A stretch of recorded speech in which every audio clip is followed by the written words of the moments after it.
Nós estamos numa série de mensagens com o tema A Mensagem da Cruz.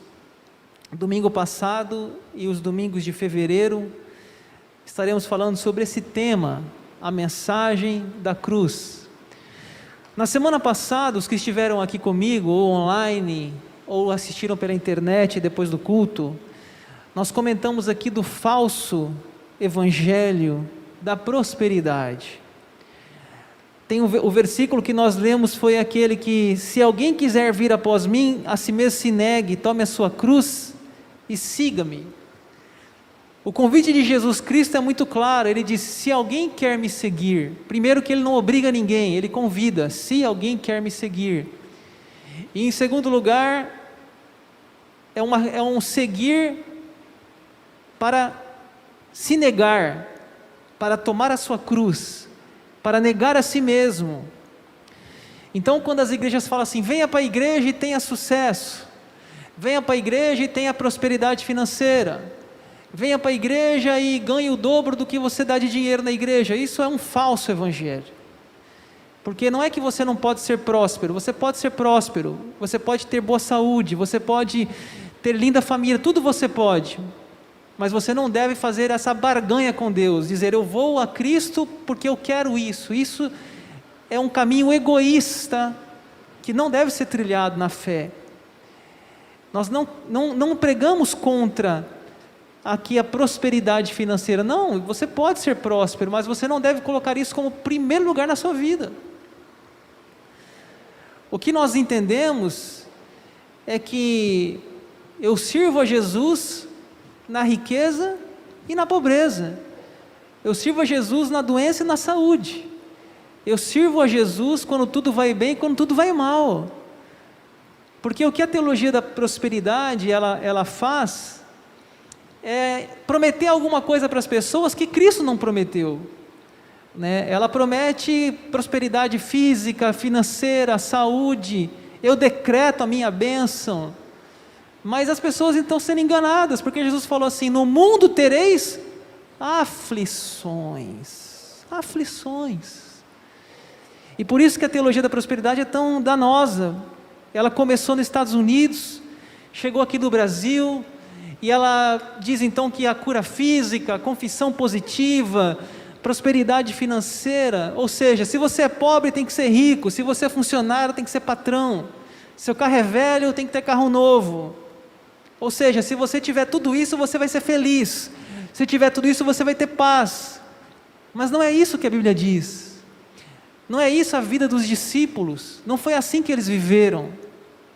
E essa teologia então no Brasil, essa teoria, se quem quiser falar, ela tem muitos adeptos. Por que as pessoas... O Brasil já é um país de fé, uma fé, aí vamos dizer, católica. Então as pessoas têm aquela menção de Deus, aquela ideia de Deus, seja da infância, de catequese, sei lá o quê. Mas, se juntar então, se Deus é bom já, e agora eu vou ser rico, ou seja, isso é ótimo. E aí esse negócio pegou fogo no Brasil. As pessoas começaram a lotar as igrejas. Hoje, os últimos dados, os evangélicos talvez a maior religião já, uma das maiores do Brasil. Mas será que é isso que Jesus ensinou mesmo? Né? Será que é isso que realmente as pessoas estão entendendo, a verdadeira mensagem da cruz? Ou será que daqui a pouco elas vão se decepcionar com a igreja, porque elas estão indo lá, e daqui a pouco elas vão se frustrar, porque elas estão esperando algo que Cristo não prometeu, que é uma vida sem problema, que é uma vida sem luta, que é uma vida sem dificuldade, e isso Cristo não nos prometeu, irmãos. Então, eles fazem uma propaganda gigantesca na televisão, nas rádios, não é? E aí eles chamam as pessoas para ir nos cultos, e nós temos hoje uma geração de cristãos egoístas, que querem ir para a igreja para prosperar, querem ir para a igreja para ficar rico, ele ora, ele jejua, lê a Bíblia para ficar rico. E aí nós estamos vendo aí uma igreja evangélica que dá vergonha, Porque os evangélicos hoje é sinônimo de falcatrua, de lavagem de dinheiro, é sinônimo de pastores fazendo coisa errada. Por quê? Porque a base está errada. Eles estão ensinando um evangelho falso, estão ensinando uma vida que não foi o que Cristo prometeu para nós. Eu fui esses dias num shopping fora de Rondonópolis, e na praça da alimentação, irmãos, praça de alimentação tinha uma igreja dentro do shopping. Eu achei fantástico, e realmente o meu sonho é ter uma igreja dentro do shopping. Eu faria isso com certeza. Só que quando eu vi a placa da igreja e a divulgação, aí eu fiquei assustado. Por quê? A chamada da placa era: venha e prospere, né? A chamada era: venha para o curso dos empreendedores financeiros e os homens de negócio. E as pessoas então, o que elas estão entrando lá? Porque elas querem ficar ricas, elas querem prosperar. Mas, irmãos, a igreja não é esse o seu principal fim. Ela pode até falar de fazer um curso sobre economia, sobre administração financeira, mas a igreja não é isso. A igreja, o seu objetivo é a mensagem da cruz. A mensagem da cruz. Então, por isso que essa série que eu estou trazendo para vocês é esse alerta de que, por que nós estamos indo à igreja? Qual é o nosso objetivo de estar aqui? Por isso eu coloquei esse tema hoje. O cristão pode sofrer, porque se a gente estiver na igreja para ficar rico, para prosperar, quando a gente passar por uma luta, a gente vai sair da igreja. Quando a gente passar por um luto, uma morte, a gente vai culpar Deus. Quando a gente tiver um revés financeiro, um desemprego, a gente fala assim: não, Deus me abandonou. Mas por quê? A base está errada. O início, os rudimentos estão sendo mal colocados. C.S. Lewis falou: se você está procurando uma religião que o deixe confortável, eu não lhe indicaria o cristianismo. Vou repetir: se você está procurando uma religião que o deixe confortável, eu não lhe indicaria o cristianismo. Porque isso não é cristianismo, gente. Não é cristianismo. Eu vou mostrar para vocês hoje aqui na Bíblia o que aconteceu com os homens e mulheres na Bíblia. E você vai ver que não tem nada a ver com esse negócio de prosperar, de enriquecer, não tem nada com isso. Esse não é o Evangelho. Não é o Evangelho. E se você está na igreja para ser rico, você está no alvo de Jesus, que ele falou: é mais fácil passar um camelo pelo fundo de uma agulha do que um rico entrar no reino dos céus. Como eu disse, você pode prosperar, mas não deixe o dinheiro ser o dono da sua vida, o alvo da sua vida, porque senão você está invertendo os valores. Em primeiro lugar, buscai o reino de Deus e a sua justiça, e as demais coisas vos serão acrescentadas. Esse é o princípio do Evangelho, essa é a mensagem da cruz. Primeiro o reino de Deus. Se eu prosperar, graças a Deus por isso, mas não é algo que deve ser o motivo do seu coração. Então, vamos ver como vivia os discípulos lá no livro de Atos. Eu li no começo da pregação. O texto fala: eles se retiraram do sinédrio, regozijando-se por terem sido considerados dignos de sofrer afrontas por esse nome. Olha o registro, irmãos, dos primeiros crentes, dos primeiros cristãos. Eu acho que esses caras aqui, da época da Bíblia, se eles vissem as placas dessas igrejas, venha e prospere, eles iam tomar um susto, ou eles estão remexendo no túmulo. Como nos perdemos dessa forma? Como que esse evangelho foi sendo adulterado de geração em geração? E como que chegou isso à igreja evangélica hoje? Porque o que diz o texto, se você ler esse capítulo na sua Bíblia, vai ter lá o parecer de Gamaliel. Deixa eu ler com você aqui na tela. Mas levantando-se no sinédrio um fariseu chamado Gamaliel, mestre da lei, acatado por todo o povo, mandou retirar os homens por um pouco, e lhes disse: israelitas, atentai bem no que ides fazer a estes homens. Passando, porque antes desses dias se levantou Teudas, insinuando ser ele alguma coisa, ao qual se agregaram cerca de 400 homens, mas ele foi morto. Todos quantos lhe prestaram obediência se dispersaram e derem nada. Depois desse levantou-se Judas, o Galileu, nos dias do recenseamento, e levou muitos consigo. Também este pereceu, e todos quantos lhe obedeciam foram dispersos. Agora vos digo, dai de mão a estes homens, deixai-os, porque se este conselho ou esta obra vem de homens, perecerá. O que aconteceu aqui? O Gamaliel, um homem sábio, ele falou assim: vamos deixar quieto esses discípulos, não vamos matar eles não, porque se já veio um tal de Judas, veio um tal de Teudas, esses caras passaram, porque se essa obra for de Deus, ninguém segura, mas se essa obra for de homens, vai perecer. E aí, pelo parecer do Gamaliel, em vez de matar aqueles homens, eles foram o quê? Chamando os apóstolos, açoitaram eles, o que era para, a sugestão primeira era matar, prender, mas não, açoite, deram um açoite simplesmente, pelo conselho do Gamaliel. E a reação dos discípulos é que eles se regozijaram por ter sido dignos de sofrer afrontas por esse nome. Você já imaginou isso? Eles ficaram felizes porque eles estavam recebendo afrontas, eles foram açoitados. Irmãos, hoje uma pessoa vem na igreja, se ela for mal recebida na porta, ela não volta mais. Ela diz: me trataram mal. Se uma pessoa vem na igreja hoje, o pastor fala alguma coisa no microfone que ela não gostou, ela procura outra igreja. As pessoas hoje não estão entendendo o que é o evangelho. Elas acham que o evangelho é aquele evangelho do me sirva, eu quero ser servido.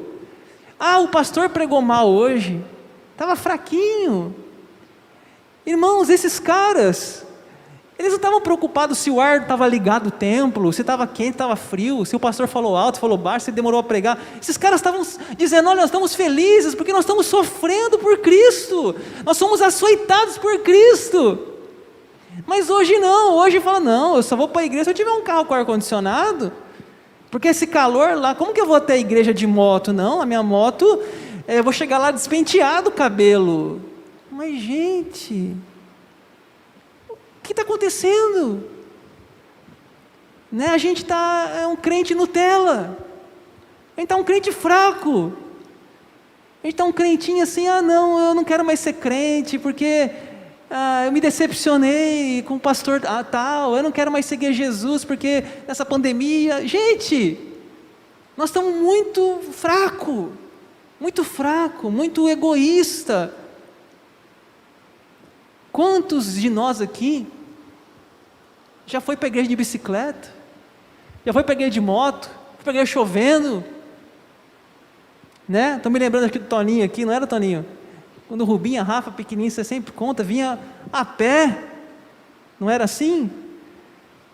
Hoje não, hoje qualquer coisinha, não, eu não posso, porque está frio. Olha, Rondonópolis, quando esfria, a igreja esvazia. Irmãos, nós estamos muito fracos, nós estamos muito olhando para o nosso umbigo. A gente acha que o reino de Deus é me servir, me agradar. Esses caras, eles mostram para nós que era muito diferente.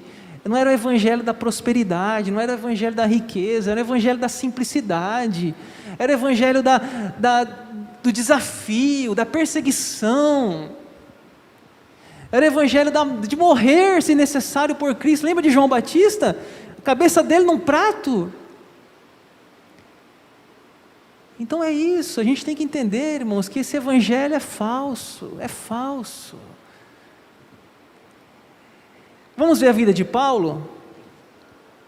Mas o Senhor lhe disse: vai, porque este é para mim um instrumento escolhido para levar o meu nome perante os gentios e reis, bem como perante os filhos de Israel, pois eu lhe mostrarei quanto lhe importa sofrer pelo meu nome. Você deve lembrar dessa história. Paulo, na estrada de Damasco, era perseguidor dos crentes. Cristo aparece para ele e fala assim: Saulo, Saulo, por que me persegues? E aí ele fica cego. E vai Deus vai até Ananias e fala: Ananias, vai na casa na rua A. Acho que Ananias estava com aquele Google Maps na mão. Vai na casa A, na rua B, rua direita, e fala com Paulo. Ele está orando. Senhor, Paulo não, Paulo, ele vai me matar. Vai, Ananias, porque está lá, ó, este é um instrumento escolhido para levar o meu nome.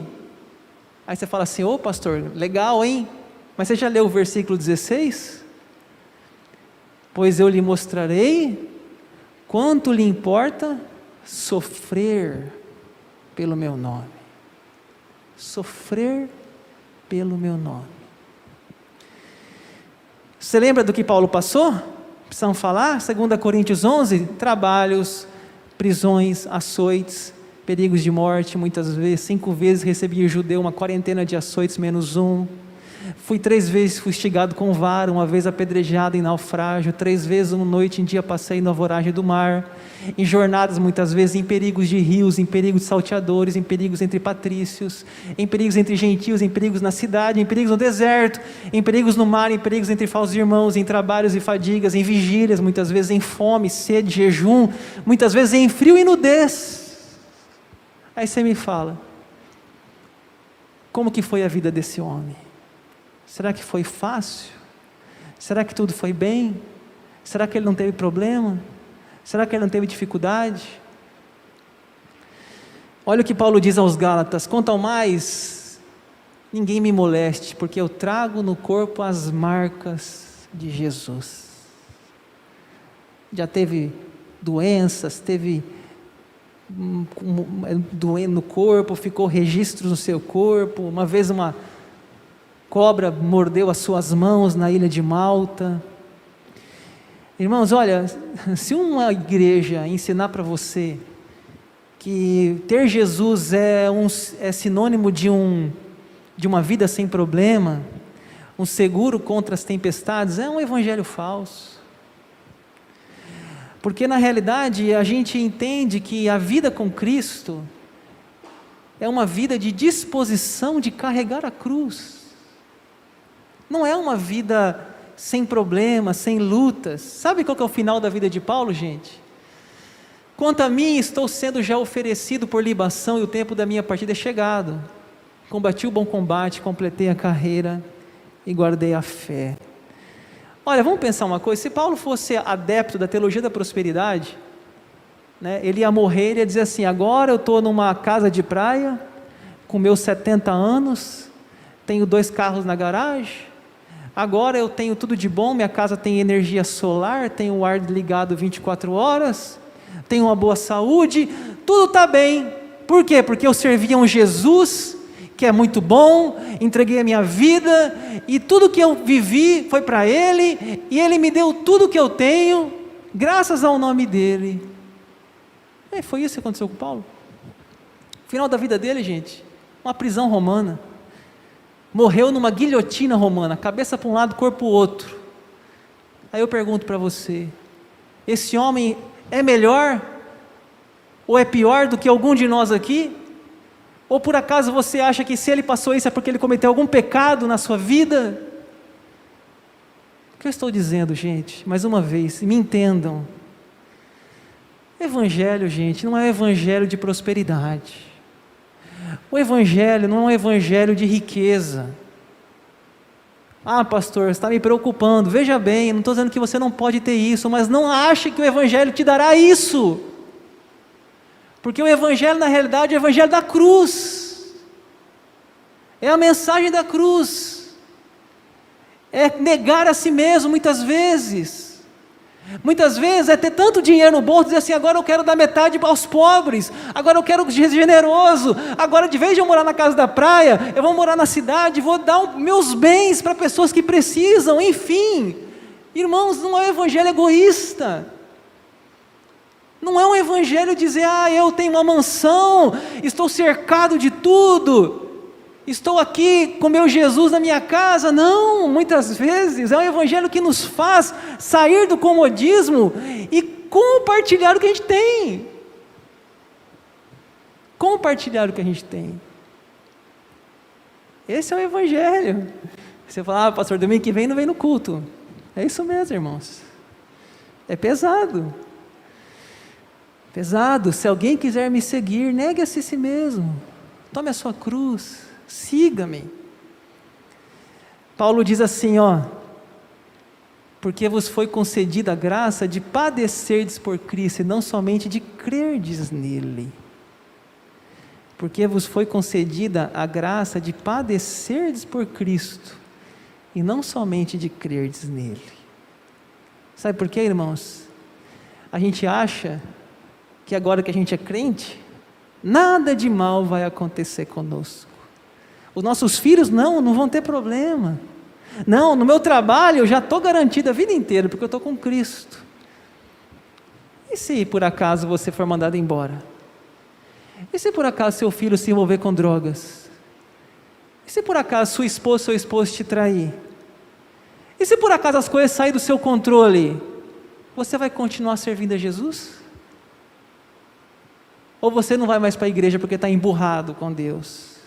Ou você não vai ler mais a Bíblia porque Cristo falhou nas suas promessas? Mas Ele não prometeu isso a nós. Ele não prometeu uma vida fácil. Ele não nos prometeu uma vida sem dificuldades. Mas Ele disse para nós que nós teríamos aflições nessa terra. E não somente crer, mas também padecer. É padecer, é renunciar. Renunciar muita coisa, gente. O cristão, ele renuncia. Renuncia. É uma vida de renúncia. Pastor, a minha mulher me traiu. Perdoa. Pastor, meu filho saiu de casa. Vai atrás dele. Pastor, a minha sogra não fala comigo. Liga para ela. É renúncia. É renúncia, irmãos. Não é uma vida fácil. Não é só crer nele, é padecer também. É dar o braço a torcer. É também você, quem quiser ser o primeiro, seja o último. Já viu acampamento? Pessoal, a comida está pronta. Vrap, a turma ataca. A gente não pensa no outro. Alguém pensa em servir o refrigerante? Alguém pensa em dar lugar no ônibus para um idoso? Alguém pensa em fazer algo? O cristão tem que pensar. O discípulo de Cristo é diferente. O discípulo de Cristo é chamado não só para crer, mas para padecer, para servir, lavar os pés. A humildade, o serviço, a generosidade, a partilha. Olha o que Paulo fala: aprendi a contentar-me com toda e qualquer situação. Sei o que é passar necessidade, também o que é ter em abundância. Em toda maneira, em todas as coisas, aprendi tanto a ter fartura, como a ter fome. Tanto a ter abundância, como a ter fome. Vamos ler o finalzinho? Posso todas as coisas naquele que me fortalece. Você conhece o versículo, Filipenses 4,13. As pessoas falam assim: posso todas as coisas naquele que me fortalece. É verdade, mas você também pode ter fartura e ter fome, abundância e escassez. Você pode ter os dois lados, não fica só no lado da fartura, da abundância. E se vier a escassez? E se vier a fome? E se vier a dificuldade? Posso tudo naquele que me fortalece.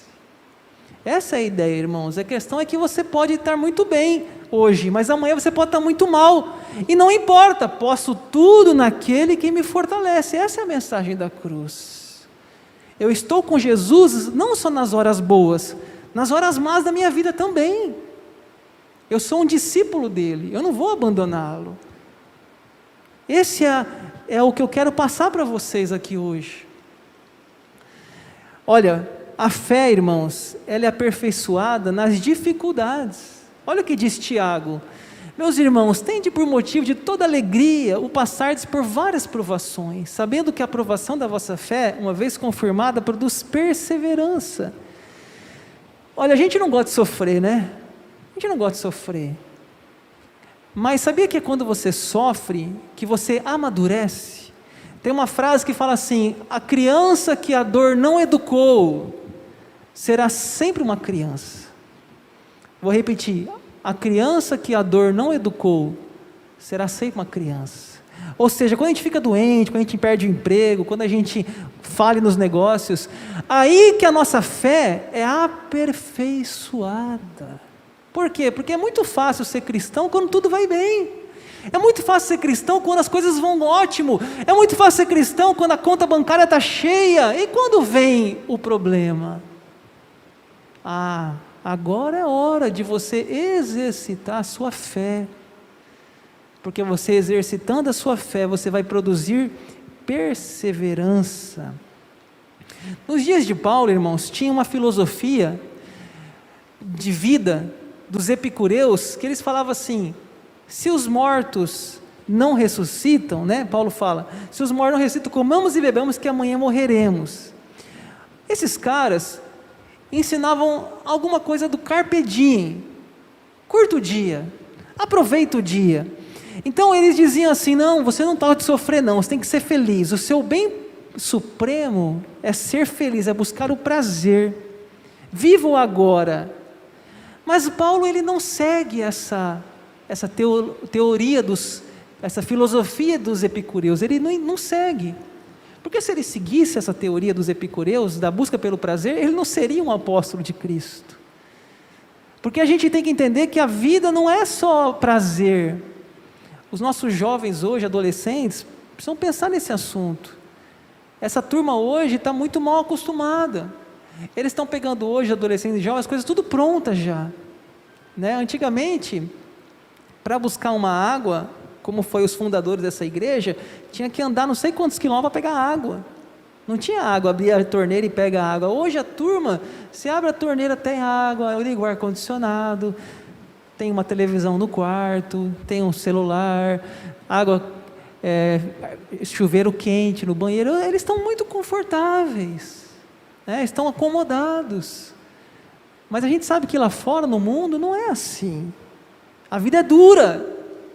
E nós temos que estar preparando nossos jovens para não somente buscar o prazer, mas buscar sair daquela zona de conforto, daquele mundinho, e aos desafios da vida.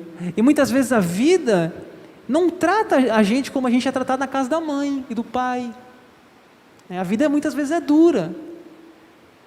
Então Paulo nos mostra que ele não está olhando para a filosofia dos epicureus, ele não está olhando, mas olha o que ele fala aqui, deixa eu mostrar para vocês.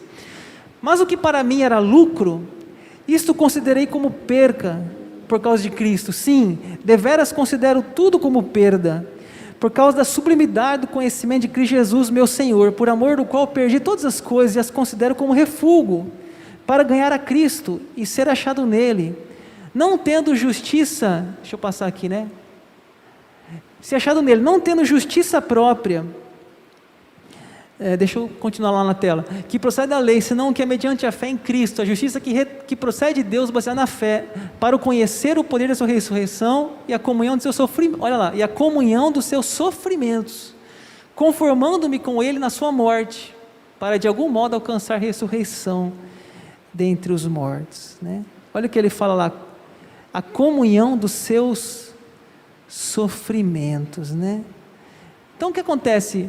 Não, carpe diem, curta o dia, não usa o cartão de crédito aí, mês que vem você vê como paga, vive uma vida sem preocupação, mas não é assim que a vida é vivida, não é esse o projeto de Deus para nós, viver sem compromisso, sem responsabilidade, sem doação. Eu estou indo para o final aqui, irmãos. Olha, a pergunta que eu faço é: os cristãos podem sofrer? Aí você fala assim: ah, pastor, mas você falou aí dos discípulos, você falou de Paulo, mas isso ficou lá, né? Isso foi a vida deles. Mas veja o que Paulo escreve as cartas, que ele escreve nas cartas. Antes de Paulo, olha o que diz Atos 14: através de muitas tribulações nos importa entrar no reino de Deus. Olha o que diz Paulo aos Tessalonicenses: ninguém se inquiete com as tribulações, porque vós mesmos sabeis que estamos designados para isso. Olha 2 Timóteo: todos quantos querem viver piedosamente em Cristo serão perseguidos. E olha 1 Pedro: porquanto para isso mesmo foste chamados, pois também Cristo sofreu em vosso lugar, deixando-vos exemplo para seguirdes os seus passos. Então, eu espero que você esteja entendendo aqui o que eu estou querendo dizer. Estou querendo dizer aqui que você não deve seguir a Cristo pelos benefícios que Ele te dá, por mais que Ele te dê muitos benefícios. Você deve seguir a Cristo, irmãos, mesmo nas dificuldades, mesmo nas lutas. Olha o exemplo desses caras aqui da Bíblia. Paulo tinha um espinho na carne, acho lindo isso aqui. Ele ora pedindo que Deus tirasse esse espinho na carne, né? Sabe o que Deus respondeu para ele? Ele pede 3 vezes, olha que fala então no final: pelo que sinto prazer nas fraquezas, nas injúrias, nas necessidades, nas perseguições, nas angústias, porque quando sou fraco, então é que sou forte. Quando estou fraco, então é que estou forte. Esse é um mistério da fé, né? Quando a gente se acha muito, não, eu me acho muito, olha, cuidado.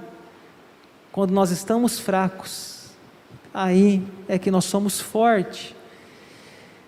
Por que nós sofremos, irmãos, então? Por que sofremos? Sofremos para Deus nos desmamar da autoconfiança, do orgulho, da vaidade. Sofremos para nos fazer depender dEle. Depender dEle. Olha essa frase de C.S. Lewis: Deus sussurra em nossos ouvidos por meio do nosso prazer, fala-nos mediante nossa consciência, mas clama em alta voz por intermédio da nossa dor. Este é o seu megafone para despertar o homem surdo.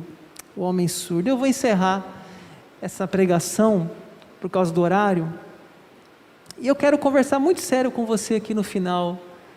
E você que está aqui no templo, se você ficar desempregado, se alguém da sua família morrer, como que vai estar a sua fé? Se a namorada terminar o namoro, né? Se não der certo a aprovação no vestibular, o que você vai fazer? Você vai vir para a igreja triste? Na hora do louvor aqui você vai dizer: ah, Deus, estou de mal de você, não quero cantar hoje. Irmãos, se você fizer isso, é porque você tem um conceito errado sobre Deus. Você tem um conceito errado, porque o verdadeiro conceito sobre Deus é o seguinte: Deus é Deus e Deus é bom. Se eu tiver saúde, Deus é Deus e Deus é bom. Se eu tiver doente, Deus é Deus e Deus é bom. Se eu estiver trabalhando, Deus é Deus e Deus é bom. Se eu estiver desempregado, Deus é Deus e Deus é bom. Esse é o verdadeiro evangelho.